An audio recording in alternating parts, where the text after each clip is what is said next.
Hare Nama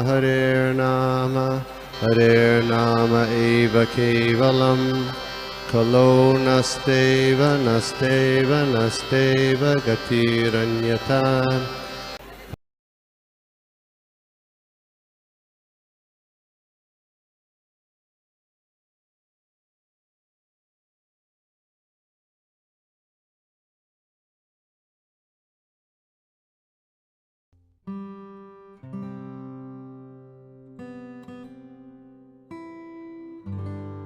सेवा है जो भगवान की कृपा से मिली है, तो आई ट्राई कि भगवान ने जो भगवत गीता में अर्जुन को समझाया है उसे कुछ पढ़े समझे समझ सकूं।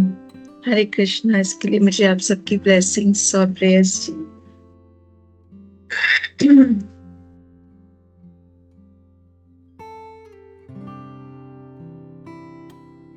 भगवत गीता यथारूप चैप्टर 10 भगवान श्री भगवान का ऐश्वर्य। श्लोका नंबर 28। आयुधानाम अहम वज्रम धेनूनाम अस्मि कामदुःख प्रजन च अस्मि कंदर्प समर्पणम अस्मि वासुकी। भगवान अर्जुन से अनुवाद। मैं हथियारों में वज्र हूँ और गायों में सुरभि, संतति उत्पत्ति के कारणों में प्रेम का देवता और काम देव तथा सर्पों में वासुकी हूँ। भगवान बहुत सुंदर श्लोक। भगवान अपनी विभूतियों को, भगवान अपनी जो ऐश्वर्य को अर्जुन को बता रहे हैं। अर्जुन भगवान से पूछना चाह रहे थे कि भगवान का जो जैसे जैसे भगवान अर्जुन को भगवत गीता का ज्ञान देते हैं, अर्जुन को समझ में आने लगता है कि जिन्हें मैं साधारण अपना मित्र समझ के मजाक करता था और हंसी मजाक करता था, वो तो बहुत अद्भुत प्रतिमा के धनी है। वो तो 6 एप्लेंसेस के स्वामी है। और जैसे जैसे उन्हें भगवान के बारे में और समझ में आने लगता है कि भगवान उन्हें ज्ञान देते हैं और भगवान बताते हैं कि मैं तो सूर्य को भी ज्ञान दे चुका हूँ और ईश्वर को भी, मतलब मेरे कितने जन्म हुए हैं, मुझे वो जन्म सब मेरे याद हैं, लेकिन तुम्हें अपने वो जन्म याद नहीं है। तो जैसे जैसे वो अर्जुन को समझ में आने लगता है कि अर्जुन की स्थिति क्या है और वो भगवान कौन है, तो भगवान इसी उसमें अर्जुन को सब समझाते हुए यहाँ पर भगवान इस श्लोक में अर्जुन को समझा रहे हैं कि अर्जुन रिक्वेस्ट कर रहे हैं भगवान से, क्योंकि भगवान के बारे में और डिटेल में समझना चाहते हैं। और भगवान की वाणी जो वो अत्यंत मधुर है, बहुत उन्हें सुनने में अच्छा लग रहा है। एक एक चीज, एक एक अंडरस्टैंडिंग खुल रही है। और वो हमारे लिए भी, जैसे हमें वो ज्ञान समझने के लिए भी कि हम कलयुग के जीवों को किस तरह से हमें समझ में आएगा। इसलिए हम लोग कहते हैं कि गीता जो है इट्स नॉट लाइक एक बुक नहीं है, एक हमारी लाइफ का मैनुअल है। It gives a solution for each situation. और जितना जितना हम एक्सपीरियंस करते हैं प्रभुपाद जी के तात्पर्य, तो इट्स सो वंडरफुल होते हैं कि हमें अनुवाद में हमें इतना समझ नहीं आता, श्लोक संस्कृत के हम समझ नहीं पाते, बट जब तक प्रभुपाद जी का अनुवाद बार बार पढ़ के हम उससे अंदर नहीं लेते हैं, तब तक हमें नहीं समझ में आता है। एंड इट्स रियलिटी कि हमें भगवत गीता के थ्रू में सब क्लियर होता है, लाइफ के किसी भी स्टेज में हम हैं। तो it gives a very perfect point कि हम किस जगह, किस उसमें रास्ते को फॉलो करें, किस डायरेक्शन में हम जाएं।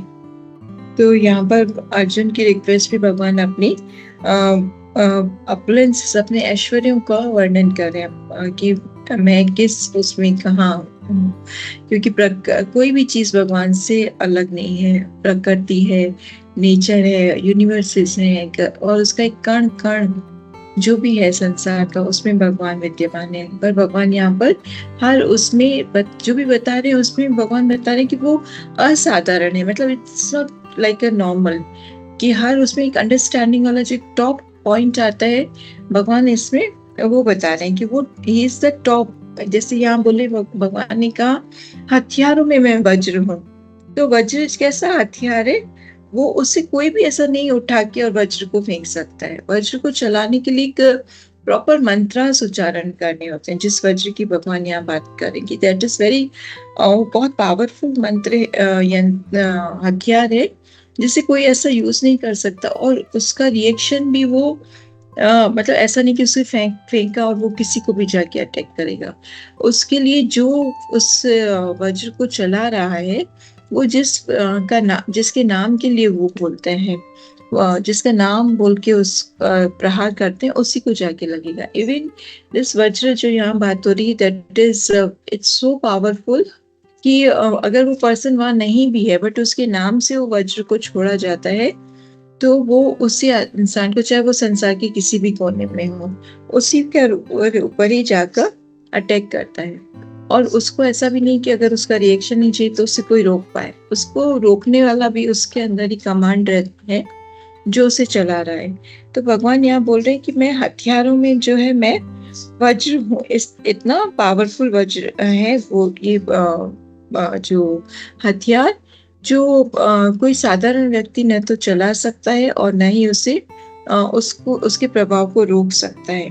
तो भगवान यहाँ पर ये कह रहे हैं कि मैं हथियारों में जो है मैं वज्र हूँ।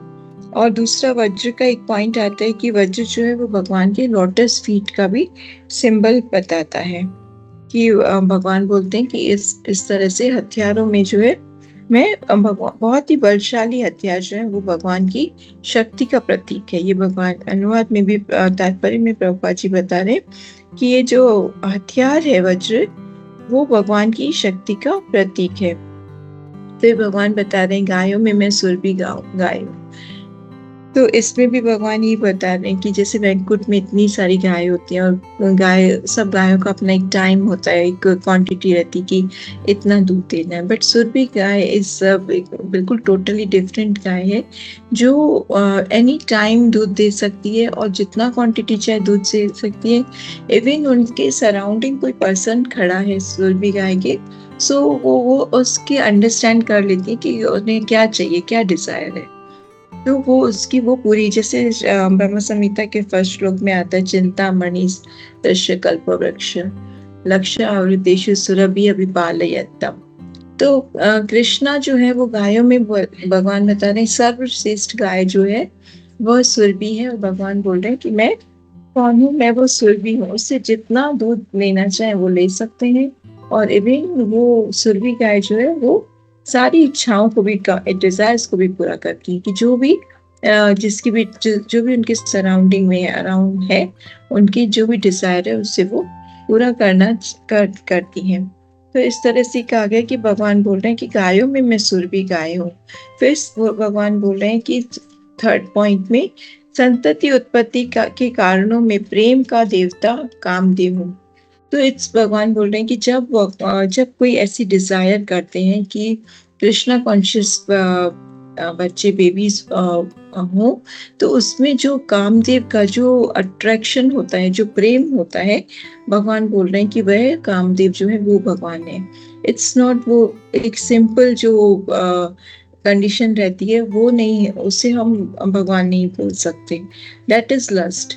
बट यहाँ पर जो प्रेम, जो लव की भगवान की बात भगवान बोल रहे हैं कि मैं कामदेव हूँ। तो भगवान कौन से कामदेव की बात कर रहे हैं? कि जब कृष्णा कॉन्शियस संतान की उत्पत्ति करने के लिए, और उसे कंदप कहा गया है कि जैसे प्रभुपाद भी इसमें बोल रहे हैं कि जिससे कहा जाता है कि कंदप काम वासना है, जिससे अच्छे पुत्र उत्पन्न होते हैं। तो there is a different type of, like हम जैसे मटेरियल उसमें अपनी सेंस ग्रेटिफिकेशन के लिए काम वासना के लिए करना, और दूसरा है कि भगवान जो Krishna conscious Prabhupada also says कि why this grihastha life, marriage life is important, कि कृष्ण कॉन्शियस बच्चे हो जो आगे भक्ति करें और प्रचार प्रसार करें। तो इट्स नॉट कि खाली इंद्रिय तृप्ति के लिए संभोग नहीं किया जाता है, बल्कि उसके लिए कृष्ण को प्रतीक नहीं हुआ। सम पीपल्स मतलब ये बहुत मिसअंडरस्टैंडिंग कहीं रहती है कि अगर भगवान ने जैसे आगे नहीं तो संसार बढ़ेगा कैसे, तो भाई पॉपुलेशन कैसे बढ़ेगी। बट इस चीज को गलत वे में ऐसे लिया जाता है कि this is also Krishna's desire, but कि भगवान हमसे यही चाहते हैं। बट ऐसा नहीं है कि यहाँ पे जो भगवान यहाँ पे प्रभुपाद और अच्छे से क्लियर करे तात्पर्य में कि जो ऐसा संभोग है वो कृष्ण का प्रतीक नहीं है, लेकिन अच्छी संतान, कृष्ण कॉन्शियस संतान की उत्पत्ति के लिए जो संभोग रहता है वो भगवान है, वो कंदप है, वह भगवान का प्रतीक है। और सर्पों में फिर 4th पॉइंट में आता है, भगवान बोल रहे हैं कि सर्पों में मैं वासुकी हूँ। जब भगवान समुद्र मंथन होता है तो समुद्र मंथन के टाइम पे मंदरा माउंटेन को लिया जाता है, जो कि सोने से गोल्ड से बहुत हैवी माउंटेन है। और क्यों हैवी है? क्योंकि वो सोने से बना हुआ है माउंटेन। फिर उसको को एक चर्निंग रॉड की तरह लेते हैं, और भगवान जो है वो उस समय टॉर्टोइस कछुए का अवतार लेते हैं, और कूर्मा अवतार, और उसके ऊपर वो माउंटेन फिक्स होता है। और फिर लेकिन उसको चलाने के लिए एक ऐसी रोप चाहिए जो बहुत ही इतनी ही हैवी हो जो उसके प्रेशर को उठा सके। तो उस समय वासुकी नाग को बुलाया जाता है कि वासुकी नाग उसके चारों तरफ चर्निंग रॉड का मंदरा माउंटेन की चारों तरफ उसको चलाने के लिए, कि एक साइड से उसे देवता पकड़ते हैं, एक तरफ से दानव पकड़ते हैं समुद्र मंथन के टाइम।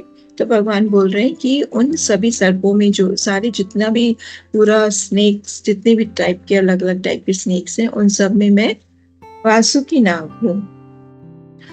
तो इसमें भी हमें भगवान की शक्ति दिखाई थी कि भगवान जो है वो कितने पावरफुल है, मतलब वो इतना वो माउंटेन है। और हाउ द कृष्णाज वो कि भगवान किस तरह से अपने भक्तों की या देवताओं की सहायता करने के लिए, because when someone goes for भगवान के शेल्टर में कोई भी इंसान जाता है तो भगवान उसे जरूर राशि प्रदान करते हैं, जरूर उनकी रक्षा करते हैं। तो इस समय पे भी जैसा ऐसा था, समुद्र मंथन के टाइम के देवता जो थे वो हमेशा डरे हुए रहते थे, तो इसलिए वो अमृत पी के मुक्त हो जाना चाहते थे कि उन्हें हमेशा दानवों का डर लगा रहता था कि एनी टाइम वो अटैक करते हैं, एनी टाइम स्वर्ग से इंद्र को निकाल दिया जाता है। तो इसके भय के कारण वो भगवान से प्रार्थना करते हैं, और तब वो समुद्र मंथन का शुरू होता है भगवान की इच्छा से कि वहां से नेक्टर निकलेगा और वो देवता पिएंगे और अमर हो जाते हैं। तो भगवान का यहाँ पर भी वही एक ऐसा समझ में आता है कि भगवान देवताओं की सहायता करने के लिए अपना कूर्मा अवतार भी लिया है। और नाग जो है वो भी भगवान बोल रहे हैं कि ये जो इतना पावरफुल सर्प था वासुकी नाग, वो भगवान का प्रतीक है। फिर नेक्स्ट 29 श्लोक में आता है, अनंत च अस्मि नागा नाम वरुणम यादसाम अहम पितॄन् अयाच अस्मि यम संयताम अहम। तो भगवान बोल रहे अनेक वर्णों वाले नागों में मैं अनंत हूँ, जलचरों में मैं वरुण देव हूँ, पितरों में मैं अयमा हूँ, और नियमों के निर्वाहकों में मैं मृत्युराज यम हूँ। तो फिर उसके बाद भगवान बोल रहे हैं कि जो काफी सारे अनेक रूप वाला जो अनंत शेष है, जहाँ पर भगवान का रेस्टिंग प्लेस है, शेषनाग के उधर जो नाग है, भगवान कह रहे हैं कि उसमें मैं अनंत शेष हूँ, अनंत हूँ, जो काफी सारे सभी वर्णों में, सभी नागों में जो उत्तम है वो मैं हूँ। और जलचरों में भगवान बोल रहे हैं कि वरुण देव, जो भी इतने सारे ओशियन से जो भी पूरा जो वाटर का पूरा चलता है, वो किसके उसमें चलता है? दैट इज वो पूरा वरुण देव के उसमें चल रहा है। तो भगवान बोल रहे हैं कि उन सभी में मैं वरुण देव हूँ। इसी तरह पितृलोक, अलग अलग तरह के प्लैनेट हैं पितृलोक, जहाँ हमारे पितृ जाके वास करते हैं। तो उसमें भगवान बोल रहे हैं कि वहाँ का जो सबसे मेन अधिष्ठाता है अयमा, उसका वो भगवान है, वो भगवान वो रिप्रेजेंटेटिव जो है भगवान है। फिर आता है कि नियमों में, निर्वाहकों में, अब जैसे संसार चल रहा है, लेकिन कोई तो होना चाहिए जो देखे कि कौन कितना अच्छा कर्म कर रहा है, कौन खराब कर्म कर रहा है, क्योंकि अदरवाइज तो सिस्टमेटिक मेंटेन ही नहीं रहेगा ये संसार। तो उसमें चलाने के लिए जैसे जनरली राजा होते हैं जो देखते हैं किसी ने चोरी किया उसको दंड दिया, या हम अभी के टाइम में देखते हैं कि गवर्नमेंट है, पुलिस है, कि किसी ने कुछ अपराध किया उसे दंड देना है। तो उसी तरह से जो हमारा जो ये पूरा सर्कल जब हमारा लाइफ का खत्म होता है, तब हमने क्या अच्छे कर्म किए, क्या खराब कर्म किए, किसी को परेशान किया है, किसी को बिना गलती के उसको मारा है, कुछ किया है ऐसा अपराध, तो उसका पनिशमेंट, अगर पनिशमेंट नहीं तो वो चल ही नहीं पाएगा कि कोई भी किसी को मार डाले, कुछ सजा नहीं उसके लिए, तो इट्स नॉट पॉसिबल। तो भगवान यहाँ बोल रहे कि जो भी पृथ्वी में जिसने भी जो भी पापी हैं, जिन्होंने कुछ गलत काम किया, उन्हें दंड देने के लिए यमराज जो है वो 12 महारिषियों में से is a very great devotee, और वो भगवान बोल रहे हैं कि वो जो नियमों का जो वो निर्वाह कराने का जो पालन कर, नियमों का जो पूरा कंट्रोलर है, वो कौन है? वो यमराज है, और वो मैं हूँ, क्योंकि भगवान की वो रिप्रेजेंटेटिव, और भगवान ही बोल रहे हैं कि मैं उसको सिस्टमेटिक्स चलाने के लिए जो पापी हैं उन्हें दंड देने के लिए मैं यमराज हूँ, कि उन्हें अलग अलग टाइप के नर्क में भेजा जाता है और फिर वापस उन्हें धरती पर भेजा जाता है, जब तक कि वो उन कर्मों के, अपने जो खराब कर्म किए उसकी सजा नहीं भोग लेते हैं, तब तक उन्हें वही नरक में सजा दी जाती है। और जिसने अच्छे कर्मास किए तो वो उसे भी भगवान उन्हें स्वर्ग का सुख मिलता है। और फिर अगर जैसे भक्त लोग हैं उनका तो भगवान का अलग ही वो रहता है कि वो they don't want anything like, न स्वर्ग चाहिए न उन्हें कुछ और चाहिए, सिर्फ उन्हें चाहिए कि हम अपने भगवान की सेवा करते रहें। तो यमराज के रूप में भगवान जो है वो बोल रहे हैं कि मैं मृत्युराज, मतलब मैं इस सबको कंट्रोल करने वाला यमराज मैं हूँ। देन श्लोका नंबर 30 में भगवान कह रहे हैं, प्रहलादस्मि दैत्यानाम कल्या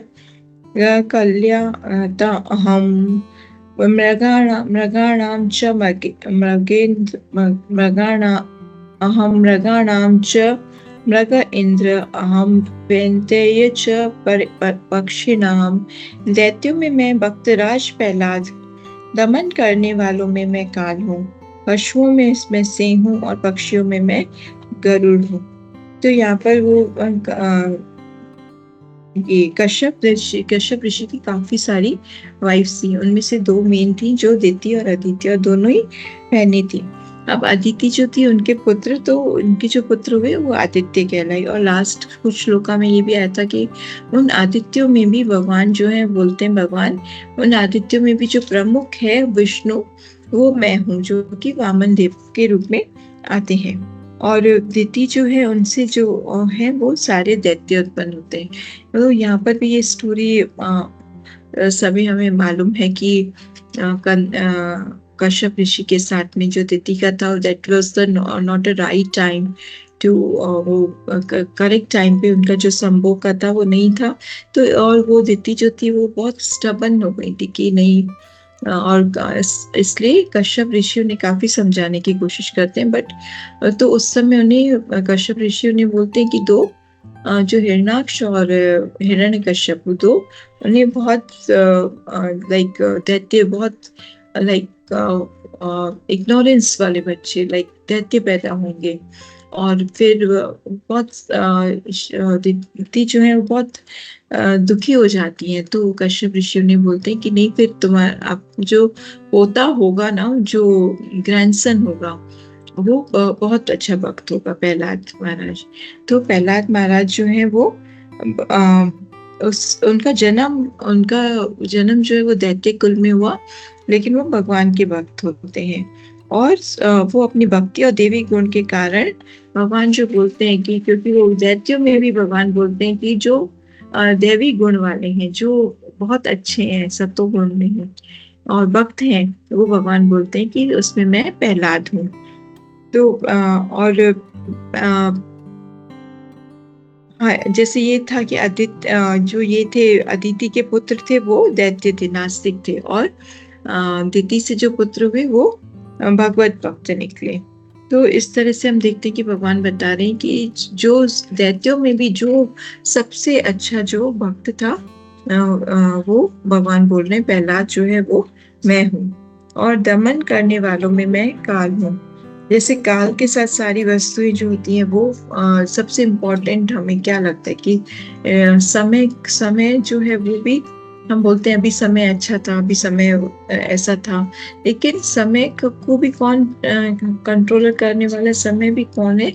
कृष्णा है। सो दैट्स व्हाट वी काफी सारे लेक्चर्स में हम सुनते हैं ये पॉइंट भी कि क्यों हम समय का भी रिस्पेक्ट करें, बिकॉज समय जो है वो हमारे कृष्ण का ही स्वरूप है। अगर हमने जिसने समय की वैल्यू नहीं की उसने सब कुछ खो दिया। और समय जो है वो इतना मूल्यवान है कि एक बार के लिए लक्ष्मी को हम फिर से जो पैसा है उसे कमाया जा सकता है, या कुछ भी जो भी है वो वापस ठीक हो सकता है, लेकिन एक समय जो है वो निकल गया, वो फिर से लौट कर आने वाला नहीं। जैसे इस समय का जो भी एक ये पल है, आज का दिन, आज की डेट, वो कभी लौट कर आने वाला नहीं है। एंड दिस इज ये क्या है, सब समय जो है वो कृष्णा ही है। सो व्हाट कि हम इस जो हमारा समय है, जो हमें भगवान ने समय के रूप में भगवान हमारे सामने है, तो हम उससे किसमें भगवान की सेवा में यूटिलाइज करें कि ऑलवेज लाइक आवर कॉन्शियसनेस जो है वो हमेशा कृष्ण से कनेक्टेड हो। तो दैट्स व्हाट हमारा समय भी अच्छा भी हम वो भी फील कर पाते हैं कि हमारा समय कब अच्छा है, जब हम भक्तों के साथ में हैं, जब हम भक्ति कर रहे हैं। और जैसे वहां से हम दूर हुए तो लॉट ऑफ डिस्ट्रैक्शंस, बहुत सारी चिंताओं से हम गिर जाते हैं। तो व्हाट आई अंडरस्टैंड कि मतलब भगवान एक एक चीज को इतना क्लियर करके समझा रहे हैं कि यहाँ पर भी ये चीज भी मैं हूँ, तो मुझे कैसे हम उससे किस तरह से भगवान से कनेक्ट हुए। और पशुओं में मैं सिंह हूँ, तो सबसे जो स्ट्रॉन्ग एनिमल है उसमें भगवान बोल रहे हैं कि मैं सिंह का रूप हूँ जो सबसे शक्तिशाली है। और पक्षियों में मैं लाखों प्रकारों में भगवान विष्णु का वाहन वरुण जो है वो सबसे महान है। तो वरुण का भी एक स्टोरी आता है कि वो एक बार भगवान की बहुत भक्ति करते हैं। वो एक भक्त थे और भगवान उन्हें 2 वरदान बोलते हैं लेने मांगने के लिए। तो वरुण उनसे कहते हैं कि एक तो आप मुझे अपने वाहन के रूप में लीजिए, और दूसरा अवतार वो बोलते हैं कि मैं दूसरा अवतार वो बोलते हैं कि मेरे पास जो एक उनके पास कुछ एक नेक्टर था, एक कलश था, तो वो बोलते हैं कि मैं इसका पान करूं और फिर मैं हमेशा हमेशा के लिए मतलब आपके साथ में रहूं। तो वो भगवान उन्हें बोलते हैं कि हाँ तथास्तु। तो दैट्स व्हाट जो वरुण जो है वो भगवान बोल रहे हैं कि ये मेरा ही रूप है, कि वो हमेशा भगवान का वाहन बन के भगवान की सेवा में है। एंड देन 31 श्लोका में आता है पवन पवतस्मि राम शस्त्र व्रतामहम शास्त्राणाम मकरश्यास्मि स्रोतसाम्यस्मि जावनी। समस्त पवित्र करने वालों में मैं वायु हूँ, शस्त्रधारियों में राम, मछलियों में मगर और नदियों में मैं गंगा हूँ। जो भी प्यूरिफाइंग जो समस्त पवित्र करने वाली चीजों में, जैसे वायु जो है वो कैसे एक कहीं से भी गुजरती है तो वह उसका रूप, उसमें उसका फ्लेवर आ जाता है। लाइक कहीं परफ्यूम का है तो उसमें वो फ्लेवर आ जाता है। तो इसमें भगवान कह रहे हैं कि जो भी समस्त पवित्र करने वाले हैं उसमें मैं वायु हूँ, और शस्त्रधारियों में मैं राम हूँ।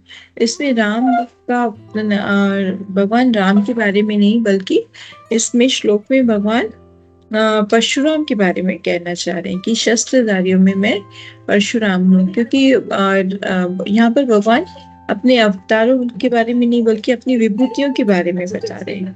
तो इट्स यहाँ पर परशुराम के बारे में बोल रहे हैं कि सभी उसमें जो शस्त्रधारियों में मैं राम मीन्स मतलब परशुराम हूँ। और लाइक परशुराम जो थे सबसे ज्यादा स्ट्रॉन्ग थे। कितनी बार 21 बार उन्होंने पूरे वर्ल्ड को पूरे शस्त्रियों से विहीन कर दिया था। और मछलियों में जो सबसे स्ट्रॉन्ग है मगर, भगवान बोल रहे हैं उसमें मैं सबसे घातक, जो सबसे स्ट्रॉन्ग और सबसे पावरफुल है वो मगर मैं हूँ। एंड देन कृष्णा से इस नदियों में मैं गंगा नदी हूँ। तो भगवान का कैसे, जैसे जब भगवान वामन अवतार के रूप में आते हैं और जब पहला पैर पृथ्वी के उस पे रखते हैं तो वहां से वो टच होता है आकाश से, और वहां पर एक ऐसे एक दरार बन जाती है, और वहां से वो गंगा नदी निकलती है, और वो बहुत सारे प्लैनेट्स में होती हुई नीचे की तरफ आती है। तो गंगा नदी का हर प्लैनेट में एक अलग अलग नाम है, और बिकॉज वो वहां से वामन देव को और भगवान के मतलब पैरों को छूते हुए आती है, तो ये गंगा नदी जो है बहुत पतित पावनी है। और क्योंकि वो वामन देव के रूप में जब भगवान आए, उनके चरणों को छूते हुए आती है।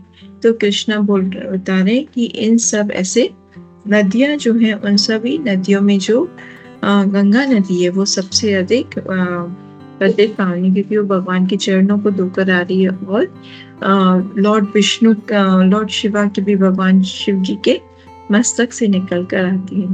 तो भगवान बोल रहे हैं कि ये जो नदियों में मैं गंगा नदी हूँ।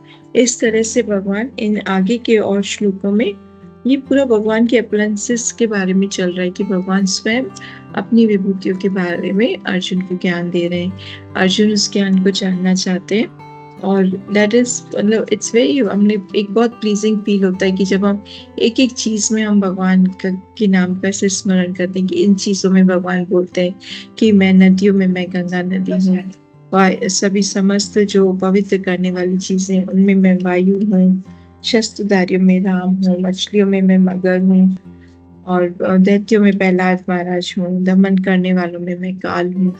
तो इस भगवान का ये जो पूरा ऐश्वर्य है, इट इज सो नेक्टेरियन, ऐसे लगता है कि उसे सुनते जाओ, और उसके बारे में मतलब और ज्यादा और कितने points, I mean actually my personal वो एक कि मुझे लेसन बहुत अच्छा लगता है भगवान का ऐश्वर्य का, बिकॉज एवरीवेयर कृष्णा एक्सप्लेन की इन चीजों में मैं ये हूँ, सबसे जो स्ट्रॉन्ग, सबसे जो ये आउटस्टैंडिंग पॉइंट है, जो सबसे भगवान का अलग वो है, वो भगवान का स्वरूप है, भगवान का रूप है। तो आई जस्ट मैं यहाँ पर अपनी वाणी को विराम दूंगी। मुझसे जो कुछ भी अपराध हुए, प्लीज आप सब पर वैष्णव मुझे माफ करें, और आप कुछ प्रश्न है तो आप पूछ सकते हैं, और यहाँ पर और भी प्रभु जी हैं, गोपी प्रभु माता जी हैं, कुंडेश्वरी माता ji can answer. Thank you. Hare Krishna. Hare Krishna. Thank you माता जी, बहुत अच्छे से आपने इसको प्रेजेंट किया। आपका आज का क्लास मुझे बहुत अच्छा लगा, काफी एकदम कंपोस्ट और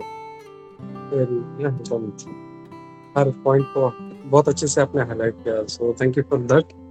और किसी भक्त का कोई प्रश्न है, कोई कमेंट्स है तो ले सकते हैं, या कोई एडिशनल पॉइंट्स तो ले सकते हैं। हरे कृष्णा।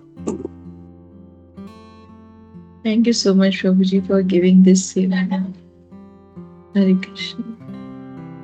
लोग देखते हैं। Once again, thank you. Thanks a lot, माता जी, बहुत अच्छा सेशन था। तो हम लोग रुकते हैं। यथा रीति हरे कृष्णा।